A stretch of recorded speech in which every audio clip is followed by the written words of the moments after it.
Auto pass করে চাকরির ভাই এবার যাচ্ছেন, বেশ ভালো কথা। তা আপনার নাম কোনা কি? স্যার, আপনার সামনে তো ফাইল দিয়ে থুছি, ওটার তো নাম ঠিকানা সব দেওয়াই আছে, ওটি থেকেই দেখলেন। আজে এটাই আপনাদের অটো পাস করার প্রধান বৈশিষ্ট্য। অটো পাস করে তো একবারে আলসা হয়ে গেছেন, ইনকে করলে তো চাকরি পাবেন না। আচ্ছা, পানির মধ্যে সাঁতার কাটার পান নাকি? না স্যার, সাঁতার টাতার কাটার পাই না, হাতত সময়ই নাই, সাঁতার কাটা শিখবো কখন? জাহাজের ক্যাপ্টেন পদে চাকরি লেবার যাচ্ছেন আর করছেন সাঁতার কাটার পান না, আপনার কি চাকরি হবি? ওই যে স্যার, কোনো সময়ই পাইনি। পরীক্ষা না দিয়ে অটো পাস করছেন, গোটাল বছর বাড়ি ছুটে বসে থাকছেন, আর আপনি করছেন সময়ই পাননি। সেটাই তো কোনো স্যার, সারা মাস বছর তো ঘরের মধ্যে শুতে বসে থেকে কাটছে, করোনার ভয়ে তো বেড়ে বেরোয়নি, সাঁতারটা কাটবো কখন? না না ভাই, আপনাকে তো চাকরি দেওয়া যাবে লয়। আপনি জাহাজের ক্যাপ্টেন পদে চাকরি করে বেড়াচ্ছেন, অথচ সাঁতার কাটার পান না, আপনাকে চাকরিটা দিমু কেঙ্কা করে? স্যার, আপনার কথা হিসেবে আমি যদি এখন জাহাজের ক্যাপ্টেন পদে চাকরি লিবার যায়, তাহলে আগে আমার সাঁতার শেখা লাগবে। আচ্ছা, এখন তাহলে আপনি কোন, যারা উড়োজাহাজ চালায় তারা কি উড়বের পায়? বুঝলাম আপনার কথার যুক্তি আছে, কিন্তু উড়োজাহাজ আর জাহাজের মধ্যে মেলা পার্থক্য আছে। আচ্ছা, আপনার বাড়ি গুটি হলো? স্যার, আমার বাড়ি তো থানার সামনে। থানার সামনে বাড়ি? ও আচ্ছা, থানাটা গুটি? স্যার, থানা তো আমার বাড়ির সামনে। আরে ভাই, আপনি তো সেটাই করছি, আপনার থানাটা কুটি হলো আর আপনার বাড়িটা কুটি হলো। স্যার, আমার তো থানার সামনে বাড়ি আর বাড়ির সামনে থানা, দুটোই একবারে সামনাসামনি। আচ্ছাই বিটলে হোসেন, তো আপনার চেহারা দেখলেই বোঝা যায় যে আপনি অটো পাসের ছাত্র।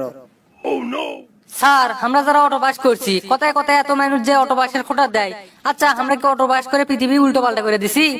এত খোটা দেন কৃষক, চাকরি যদি দেন তাহলে দেন, না দিলে আমি চলে যাই।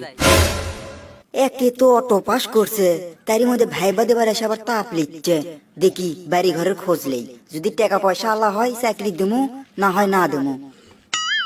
ডাইরেক্ট তো বাড়ি ঘরের কথা কোয়া যাবে লয়। এ ঘটনা হচ্ছে, আপনার বাড়ির রাস্তা কি হাসপাতালের দিক গেছে?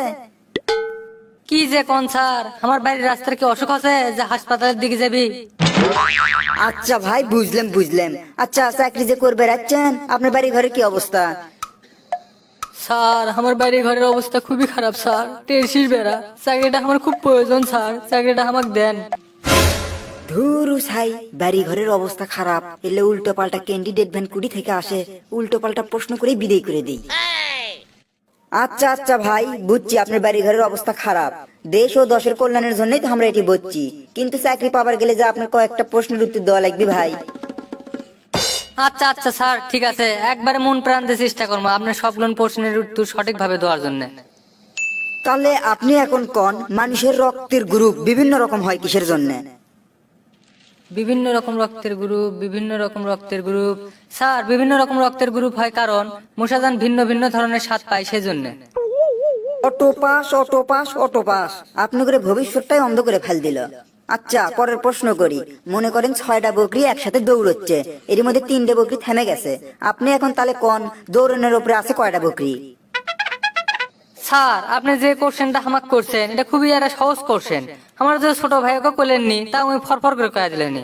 আমি জীবনেও আশা করিনি স্যার এত বড় চাকরির ভাইবা আছে এত সহজ একটা প্রশ্ন আপনি আমাকে করবেন। আচ্ছা যাই হোক, করছেনই যখন, উত্তর তো তার দয় লাগবে। 6টা বকরি যদি দৌড়ই, 3টে যদি থেমে যায়, তাহলে 6টা দৌড়ের বোধ থাকবে। কি? একসাথে 6টা বকরি দৌড়তে দৌড়তে যদি 3টে থেমে যায়, সামনে 6টা কেঙ্গা করে থাকে?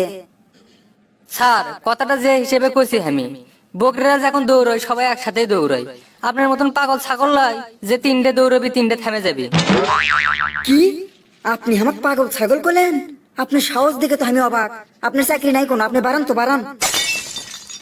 স্যার, এইভাবে আমাকে বাইর করে দিয়েন না স্যার, আমরা খুবই গরিব মানুষ স্যার, আব্বা কত কষ্ট করে দিন এনে দিন খায় আমরা স্যার, মার কাছ থেকে 20টা টাকা গাড়ি ভাড়া নিয়ে আপনি এটি ভাইবা দিয়ে বেড়াচ্ছি স্যার, আমাকে বাইর করে দিয়েন না।